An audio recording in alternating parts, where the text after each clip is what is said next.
Bismillahirrahmanirrahim. Assalamualaikum warahmatullahi wabarakatuh. Alhamdulillah.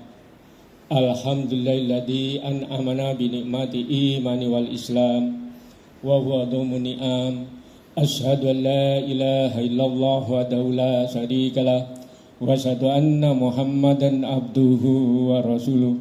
Wassalatu wassalamu ala nabiyina Muhammadin wa ala alihi wa sahbihi ajmain, amma ba'd.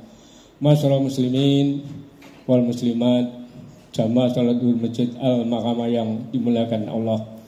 Marilah kita senantiasa berpuji syukur kehadirat Allah Subhanahu wa taala yang telah memberi kepada kita nikmat iman, nikmat Islam serta nikmat sehat sehingga kita dapat melaksanakan salat zuhur berjamaah.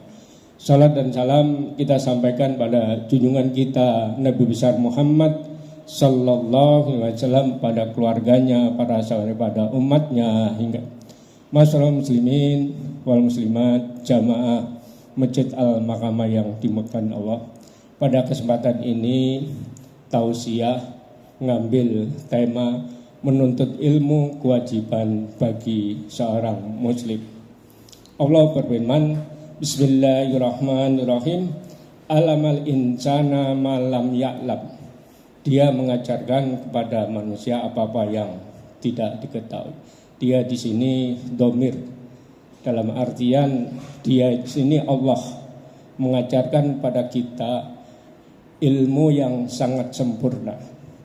Di dalam surat Al-Alaq ayat 5. Kemudian ayat ini ditafsirkan di surat Al-Baqarah ayat 151. Karena Al-Quran itu ada rumus 2S 1L, sibak, siak, dan liak. Kebetulan siaknya itu ada di surat Al-Alaq ayat 5. Kemudian ditafsirkan di surat Al-Baqarah ayat 151. Allah berfirman, Bismillahirrahmanirrahim. Kama arsalna fikum rasulun yatlu sunallah.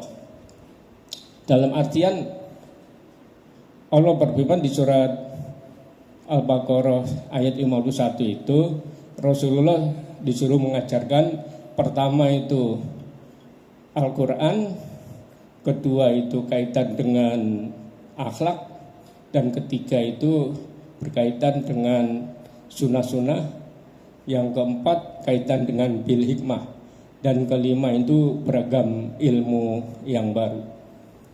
Dari Al-Quran ini Rasul mengajar pada kita. Rasulullah bersabda, man khara'an harafan min kitabillahi falahu bihi hasanah wal hasanah bi amsaliyah la aqulu alif lam mim harfun wa lam harfun wal mim harfun. Rasulullah bersabda, bacalah suatu huruf Al-Quran, alif satu huruf, lam satu huruf, mim satu huruf, sudah tiga. Satu hurufnya 30, satu hurufnya 10 kebaikan. Jadi kalau alif, lam, dan mim sudah 30 huruf, berarti sudah mendapatkan 30 kebaikan. Ini saya sampaikan tadi aja, alam bil qalam itu sudah berapa huruf itu? Berarti sudah banyak huruf yang kita peroleh dan banyak kebaikan yang kita peroleh pada hari ini. Kemudian jangan sampai kita itu tidak membaca Al-Quran, karena satu hurufnya kan Allah berfirman dari surat Al-An'am ayat 160, man jaa bil hasanati falahu asaliha wa man jaa bil hasanati wala mislaha. Artinya satu huruf, di samping Rasulullah bersabda tadi, Allah juga berfirman di surat Al-An'am ayat 160 juga, setiap kebaikan itu Allah gandakan 10 kali. Jadi kalau satu huruf juga Allah gandakan 10 kali.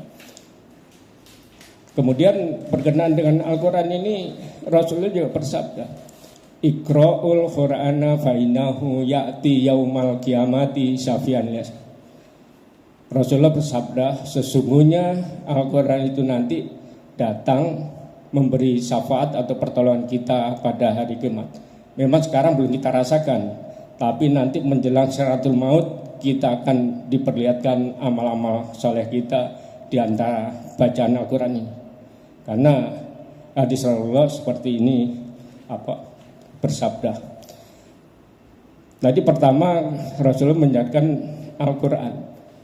Kedua Rasulullah mengajarkan pada kita itu tentang akhlak. Rasulullah bersabda, ittaqullah haitsuma kunta wa bisatal hasanatam guha wa khalqinas bi khalqin hasani. Rasulullah bersabda, bertakwalah dimanapun kamu berada, ikutilah kejelekan dengan kebaikan akan menghapusnya. Pergaulilah manusia dengan akhlak yang baik. Akhlak yang baik itu dalam artian kita menjaga hubungan baik kedua orang tua kita, sahabat-sahabat kita, dengan para jamaah ini juga termasuk kita menjalin hubungan yang baik, yaitu akhlak. Kemudian yang ketiga, Rasulullah itu mengajarkan pada kita itu sunnah-sunnah. Nah, sunnah-sunnah diantaranya Rasulullah bersabda, tolabul ilmi fardhatun ala kulli muslim. Jadi menuntut ilmu itu kewajiban bagi seorang muslim, baik muslim laki-laki maupun perempuan. Kemudian dicontohkan lagi oleh Rasulullah berkenaan dengan sunnah-sunnah itu kaitan dengan man salaka tariqan yaltamasu bihi ilman salaka tariqan ilal jannah. Barang siapa yang menuntut ilmu jalan ke surga itu Allah akan mudahkan. Hadis riwayat Bukhari Muslim. Jadi artinya barang siapa itu seolah-olah Rasul itu bicara dengan kita. Barang siapa yang menuntut ilmu akan dimudahkan jalan menuju surga. Nah, di sini sifatnya itu universal, bisa juga orang beriman laki-laki maupun orang beriman perempuan, dan orang beriman yang jarak dekat, jarak jauh itu panggilannya barang siapa. Ini kaitan dengan sunnah. Kemudian bil hikmah. Nah, bil hikmah ini Rasulullah mencatat kepada kita firman Allah dalam surat Al-Baqarah ayat 259. Bismillahirrahmanirrahim. Yu'til hikmata may yasha wa yu'til hikmata khairan katsira. Wa ma yatakaru ya ulil albab. Jadi artinya bil hikmah itu mendapatkan kebaikan yang banyak dari Allah. Itu pun yang Allah kehendaki. Karena di sini yang Allah kehendaki itu terutama orang-orang ya ulil albab. Orang-orang yang mau berpikir itu akan mendapatkan bil hikmah. Kemudian Rasulullah mengajarkan yang kelima itu aneka pengetahuan yang baru, baik pengetahuan itu sifatnya ilmu pemerintahan, ilmu perdagangan, ilmu pertanian, semua itu Rasulullah ajarkan. Jadi dari firman Allah yang berkenaan dengan ilmu tadi itu, Al-Quran pertama Rasulullah mengajarkan pada kita itu isi-isi Al-Quran, kedua akhlak, ketiga sunnah-sunnah, keempat bil hikmah, kelima beragam dengan ilmu yang baru. Nah, bagaimana sih cara mendapatkan ilmu ini supaya kita itu cepat mendapatkan ilmu yang diberikan Allah?